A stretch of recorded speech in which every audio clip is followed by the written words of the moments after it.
नमस्कार दोस्तों, मैं आपका दोस्त डॉक्टर प्रभु, जयपुर राजस्थान। देश की बहन बेटियां अपना दूध पिलाएंगी तो इससे बच्चा, समाज, देश सभी को लाभ होता है। अपने देश में 50% बहनें ही माँ का दूध पिला रही हैं। दूसरी बहनें कुछ नासमझी समझो या कुछ कंपनियों का प्रेशर डब्बे का दूध या ऊपर का दूध पिलाना शुरू कर देती हैं, जो बच्चों को बार बार करता है बीमार। दस्त, उल्टियाँ, गैस्ट्राइटिस होता है। जिस पोजीशन में आपको आराम रहता है, जिस पोजीशन में बैठना, जिस कंडीशन में आपको बैठना सोना आपको आसान लगता है, आरामदायक रहे, आपकी पीठ में कमर में दर्द नहीं हो, आप कृपया उसी अवस्था में बैठें। डॉक्टर आपको अलग अलग कंडीशन जरूर बताएंगे कि ज़रूरी नहीं है कि वो कंडीशन आपके लिए बेहतर विकल्प है। फिर भी हर माँ की एक अलग पोजीशन है। मैंने अस्पताल के अंदर, गाँव में, हर जगह देखा है कि हर माँ अपने अलग ढंग से दूध पिला रही है। कुछ माँ नीचे आंगन में बैठ के भी प्यार दूध पिला रही है, दूसरी चटाई पे, तीसरी मुड्ढे पे, कुछ चेयर पे, सोफे पे और बेड पे भी दूध पिला रही हैं। और कुछ बहनें मैं आजकल देखता हूँ चलते हुए बच्चे को अपनी गोद में लेके भी दूध पिला रही हैं। तो एक माँ एक टीचर भी होती है और वो खुद जानती है कि उसके लिए उसका बच्चा किस पोजीशन में बेहतर दूध पी सकता है। दूध बनने में सबसे महत्व की बात है, आपको मैं इस मॉडल के द्वारा बताना चाहूँगा। माफ़ करना, मैंने आपके लिए ये समझाने के लिए बनाया है, तो आप इसको अदरवाइज नहीं लें। माँ का स्तन होता है जिसके अंदर निप्पल, गहरा भूरा भाग एरोला और स्तन होता है। यहाँ पे दूध ग्रंथियाँ होती हैं, इनमें दूध बनता है।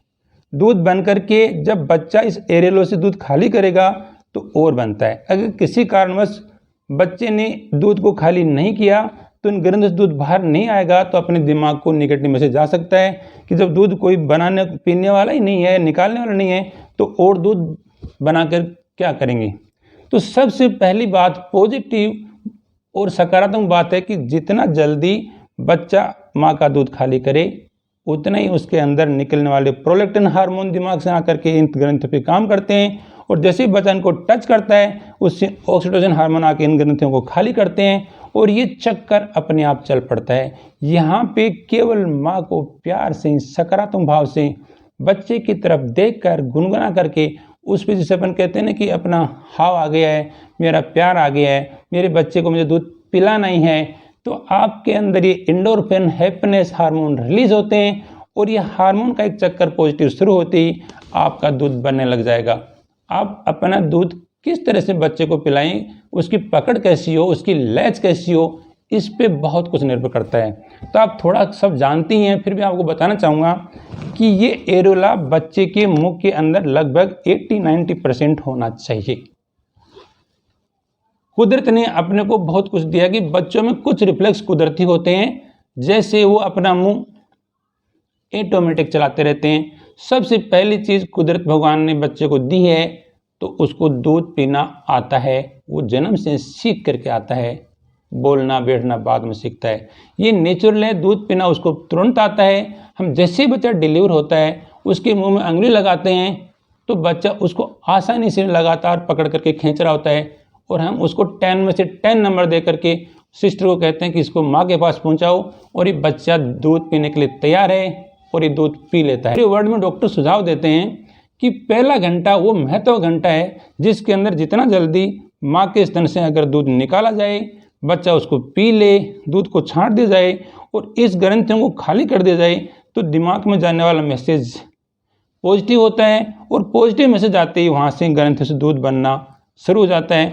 आप क्या करेंगे, बच्चे को सबसे पहले जब दूध पिलाना है तो उसके नाक को उसके पास लाएंगे। नाक के पास लाते ही बच्चों का स्मेल शक्ति बहुत तेज होती है और वो समझ आता है, आंख बंद करे करे भी समझ आता है कि माँ का दूध यहाँ पे है। ब्रेन में मैसेज आते ही उसका अंदर एक्टिविटी आती है और आप उसके ऊपर के होंठ को अपने निप्पल से टच करें। जैसे ही टच करेंगे उसके दिमाग में तुरंत रिफ्लेक्स जाता है और बच्चा अपना पूरा मुंह खोल देता है। यहाँ चतुर्मास अपने हाथ से सी शेप आकार से अपने स्तन को पकड़ करके उसके जो गहरा भाग है उसको बच्चे के मुंह के दबाने के लिए अंदर रखें, और बच्चा जैसे ही इस गहरे भाग को पकड़ लेता है उसके अंदर दूध चूसना प्रारंभ कर देता है और माँ को महसूस हो जाएगा कि बच्चा दूध पी रहा है और वो गटक गटक करके दूध पी रहा होता है, बीच में थोड़ा रुक सकता है, फिर बच्चा लगातार पिएगा और फिर गटकता रहेगा, तो माँ को बिल्कुल दर्द नहीं होगा, उसको कुछ फील हो सकता है कि यहाँ से दूध जा रहा है। अगर माँ के दर्द हो रहा है तो समझो कि बच्चे ने लेचिंग अच्छा नहीं किया है, उसने पकड़ अच्छा नहीं किया है, उसने केवल आपके निप्पल टिप को पकड़ा है। अगर बच्चा टिप को पकड़ेगा तो आपके दर्द होगा, आप तुरंत अपनी अंगुली उसके मसूड़े और जीभ के बीच में डालेंगे तो उसको दूध पीना छोड़ करके अपना तुरंत वापस मुंह खोलेगा। अब वापस आप छींक के आकार में पकड़ करके इस गहरे निप्पल भाग को बच्चे के मुंह के अंदर देने की कोशिश करें। जैसे एरोला गहरा भाग उसके मुंह में आ जाता है, बच्चा आसानी से दूध पीने लगेगा। यहाँ पे आप देखेंगे कि उसका नाक उसके निप्पल को टच नहीं करना चाहिए, उसको सांस आसानी से आना चाहिए। दूसरा, उसकी ठोड़ी है वो नीचे के अपने ब्रेस्ट को टच करनी चाहिए और फिर वो अपने होठों को खोल करके अच्छा लैच करेगा, अच्छी पकड़ करेगा और फिर दूध चूसेगा, पिएगा, तो बच्चे को भी बहुत आसानी रहती है। अगर उसने दूध नहीं भी पिया है तो आप थोड़ा आराम करें, आप माँ हैं, आपको धैर्य रखना पड़ेगा। आप थोड़ी देर रुक करके अपने स्तन को बना करके गुनगुने पानी से धो करके ताड़ दे करके कुछ गुनगुने पानी से तेल लगा करके थोड़ा मसाज करके उसको नरम कीजिएगा। हो सकता है कि बच्चा आपका निप्पल थोड़ा हार्ड है, बच्चा कमज़ोर है, छोटा है और वो उस निप्पल को पकड़ नहीं पा रहा है, उसके एरोला को पकड़ नहीं पा रहा है। कुछ बच्चे थोड़ा धीरे सीखते हैं, कुछ जल्दी सीखते हैं, लेकिन अंततः सभी बच्चा दूध पीना सीख जाते हैं। यहाँ पोजीशन आती हैं अलग अलग। हर पोजीशन का मेन उद्देश्य है कि माँ अपने निप्पल अपने स्तन को पकड़ के सपोर्ट कर सके। दूसरा, बच्चा उस एरोला को जो गहरा भाग है इसको 90% अपने मुंह के अंदर दबा सके कि हर माँ अपने बच्चे को अपने ढंग से आराम की अवस्था में पकड़ेगी। उसकी कमर सीधी हो, वो सामने झुकी नहीं होनी चाहिए। आपको बच्चे को उठा करके अपने कलेजे की तरफ लाना है। आप उसको 3-4 पोजीशन है उनके द्वारा पकड़ सकती हैं। पहली पोजीशन है, आप अपने हाथ को क्रॉस करके बच्चे के कमर के नीचे रखते हुए उसके सिर को सपोर्ट करेंगे। ये हाथ आपका थोड़ा सा फ्री रहता है, इससे आप सपोर्ट करते हुए बच्चे को अपने स्तन की तरफ लाएंगी।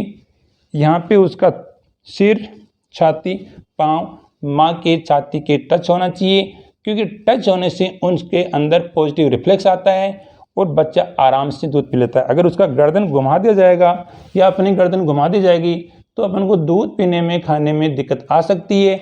अपन ऊपर गर्दन कर लेंगे या बिल्कुल गर्दन को मोड़ लेंगे तो अपन को सांस लेने में भी दिक्कत आ सकती है। तो सबसे बेस्ट पोजीशन है कि बच्चे की गर्दन सीधी हो, माँ की तरफ घूमी हो। आप इस क्रॉस क्रडल पोजीशन से माँ अपने बच्चे को दूध पिला सकती है। इस हाथ से वो अपने निपल को सपोर्ट करके बच्चे के मुंह में डाल सकती है। दूसरी पोजीशन कहते हैं क्रडल पोजीशन। इसमें माँ अपने बच्चे को जिस साइड का दूध पिला रही है उसी हाथ में सपोर्ट करेगी। उसका सिर उसके हाथ पे सपोर्ट कर रहा है और बच्चा माँ के स्तन को टच कर रहा है और माँ अपने स्तन से बच्चे को लगा लेगी। इस कंडीशन में उसका ये हाथ फ्री रहता है, इससे वो अपने निपल को सपोर्ट करने के लिए पकड़ सकती है। एक बार बच्चा गुड लैच करने लग जाए तो इस हाथ से माँ कोई दूसरा काम है, थोड़ा बहुत कपड़ों को सुमारना है, उसके हाथ दुलारना है, उसको टच करना है, बच्चे को जगाना। अगर बच्चा सो रहा है तो उसको बार बार कान को अच्छे टच करके उसको जगा सकते हैं। उसके पाँव को फ्लिकरिंग करके टच करके, उसकी कमर को थोड़ा टच करके बच्चा अगर सो रहा है तो उसको जगा सकती है। तो ये हाथ उसका फ्री रहता है। इस क्रडल पोजीशन में माँ दूध पिला सकती है। अगर किसी बहन के 2 बच्चे हों तो उसे कहते हैं फुटबॉल पोजीशन, यानी माँ इस हाथ से अपने बच्चे को सपोर्ट करेगी और बाजू के पास ले जा करके बच्चे को यहाँ दूध पिलाएगी और एक दूसरा बच्चा इस गोद में लेकर के इसी पोजीशन में पकड़ करके अपने बच्चे को दूध पिला सकती है। हाँ, हमने अस्पताल में यहाँ तक देखा है कि 2 बच्चे होने पे भी माँ 6 महीने तक केवल अपना दूध पिलाया है और उनके बच्चे स्वस्थ देखे, अच्छा वजन बढ़ा उनका। कुछ बहनें अपने बच्चे को सिंपल अपने गोद में बैठा करके अपनी छाती की चिपका करके दूध पिला सकती हैं। इसके अलावा माँ लेट करके दूध पिला सकती है। जिस कंडीशन में माँ को आराम हो, बेहतर अवस्था लगे, आपको उसी कंडीशन में दूध पिलाना है। जानकारी लेने के 2 फायदे हैं। जैसे अपन कोई नई चीज़ सीखने की कोशिश करते हैं, कोई चीज़ जानकारी लेने की कोशिश करते हैं, अपने दिमाग में कुछ अच्छे हार्मोन रिलीज होते हैं जिन्हें कहते हैं हम एंडोर्फिन। ये हैप्पीनेस हार्मोन है।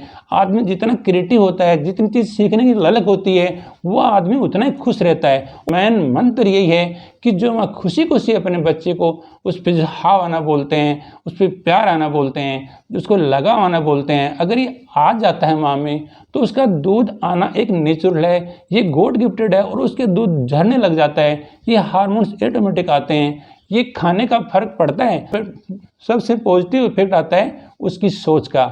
माँ गरीब घर की दूध पिला रही है और देखा गया है कि अच्छा खाना खाने वाली माताओं के दूध नहीं आ रहा है। इसका क्या मतलब है कि क्या बहुत सी चीज़ें खाने से दूध बनता है? जी नहीं दोस्तों, अपने को सामान्य दाल रोटी, हरी सब्जियां, संतुलित आहार जो अपने गांव खेत बाड़ियों में खाते हैं, ज़्यादातर बहनें गांव में ही अपने बच्चों को दूध पिला रही हैं और बच्चे स्वस्थ हैं। अगर उनको ये बता दिया जाए कि आपका दूध आपके बच्चे के लिए अमृत है, आप प्यार से पिलाइए, आप शुरुआत के 1 घंटे में दूध पिलाइए, आप शुरुआत में कोई घूंटी काढ़ा प्लीज नहीं दीजिए। एक बार बच्चे को ऊपर का दूध घूंटी काढ़ा दे देंगे तो वो आसानी से पीता है। निप्पल को पीना बहुत आसान है, ये प्लास्टिक की होती है। एक बार गाढ़ा दूध जो कोलेस्ट्रॉल में माँ का बच्चा पीने लग जाएगा, आप अपने बच्चों को अपना नेचुरल आने वाला प्रोबायोटिक्स एंटीबॉडीज प्लीज दें। इससे आपका बच्चे का स्वास्थ्य सही रहेगा और ये बच्चा स्वस्थ रहेगा, उतना ही घर में शांति रहेगी, उसको बाहर डॉक्टर के चक्कर नहीं लगाने पड़ेंगे, अस्पताल में होने वाला खर्चा बचेगा। जब आपका बच्चा स्वस्थ रहेगा तभी तो घर स्वस्थ रहेगा, देश स्वस्थ रहेगा और देश को अच्छे हट्टे कट्टे बच्चे, स्वस्थ बच्चे और बौद्धिक स्तर पर स्वस्थ बच्चे मिलेंगे तो उस देश को महान होने से कोई नहीं रोक सकता। आप कब तक दूध पिलाएं? आप 6 महीने तक केवल एक्सक्लूसिव ब्रेस्ट पिलाएंगी, तब तक कोई घूंटी नहीं देंगी। 6 महीने के बाद माँ के दूध में कुछ पौष्टिक तत्व जैसे आयरन वगैरह कम होता है तो आप बच्चे को ऊपर का ठोस आहार शुरू कर दें और आप चाहें तो बच्चे को 2 साल तक दूध पिला सकती हैं। दूध पिलाने से माँ को कई तरह के लाभ होते हैं, उसका मोटापा कम होता है, शुगर बीपी कंट्रोल होता है और यहाँ तक कि स्तन और अंडा से कैंसर भी कम होता है। बच्चे को तो इसके अनगिनत लाभ होते ही हैं, इम्यूनिटी बढ़ती है, पौष्टिकता बढ़ती है, ताज़ा दूध मिलता है और ये बच्चे बौद्धिक स्तर पे तेज दिमाग के, अच्छे IQ EQ वाले होते हैं। अगर बहनें ऑफिस जा रही हैं, काम पे जा रही हैं, अगर बच्चे को साथ ले जाने की सुविधा है तो आप अपने बच्चे को वहाँ ले जाइए। अगर ये सुविधा नहीं है तो आप अपने पास साफ एक कंटेनर डब्बा लेके जाएं, वहाँ आप 2-2 घंटे से अपना दूध निकालते रहें, आपके ब्रेन में पॉजिटिव रिफ्लेक्स जाए, दूध छांट के वहाँ रख लें, हो सके इसको फ्रिज में रख सकते हैं और घर पे आकर के इस बच्चे को पिला सकते हैं। माँ का दूध बच्चे के लिए वरदान है, वो पहला टीका भी है और इससे बच्चे, देश सभी को लाभ होते हैं। मैं आपके लिए इस तरह की वीडियो लाता रहूँगा। ये मेरा अवेयरनेस वीडियो है, मैं चाहता हूँ कि बहनें इसको समझें। अगर एक बच्चा भी माँ का दूध पीने में सक्षम हो जाता है, एक बहन भी ये समझ आती है कि दूध पिलाना आसान है, तो मेरा ये वीडियो बनाने का मकसद पूरा हुआ। जय हिंद, जय भारत।